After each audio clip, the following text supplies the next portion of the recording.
Les Américains poursuivent leur ligne de guerre de facto et indirecte avec la Russie. Ce sont les mots du porte-parole du Kremlin qui réagit au déplacement de Volodymyr Zelensky aux États-Unis.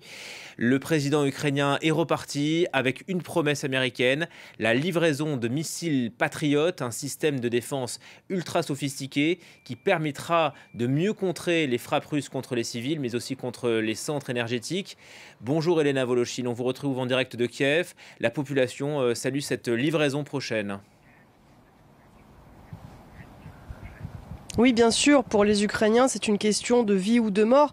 Ici, à Kiev, la situation reste encore très difficile, la situation liée aux coupures de courant. Et les Ukrainiens avec qui nous parlions dans la rue ce matin disaient que véritablement ce déplacement de Volodymyr Zelensky dans une pareille situation, il est historique. Nous avions notamment une femme, une Ukrainienne, qui nous disait que Volodymyr Zelensky ne parlait pas comme un président, mais comme une personne normale, qu'il parlait au nom de tous les Ukrainiens et qu'il exprimait exactement les pensées, les besoins et les sentiments des Ukrainiens. Les Ukrainiens qui, ici, à Kiev, tout comme dans les régions en proie au combat, se sentent véritablement victimes d'une agression qui vise à les éliminer, parce que les températures en ce moment, on le redit, ici en Ukraine sont négatives, c'est l'hiver. Or nous avons des gens qui n'ont pas ici dans la capitale ukrainienne d'eau, de chauffage, d'électricité. On les voit avec leurs bouteilles vides aller en vain à la fontaine du quartier pour tenter de pomper une eau qui n'est tout simplement pas là, parce que le système, l'infrastructure énergétique ukrainienne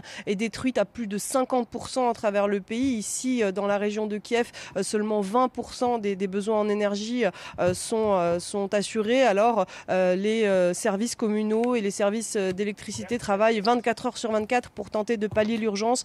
Mais encore une fois, le système énergétique ukrainien est aujourd'hui en ruine. Et avec l'hiver, c'est dramatique. Alors, ils font un lien direct entre cette promesse de livraison de missiles qui pourra stopper ces frappes aériennes, ces bombardements, et leur vie quotidienne, leur situation, leur survie aussi, tout simplement, ici en Ukraine. Merci pour ces éléments, Elena Voloshin en direct de Kiev pour France 24.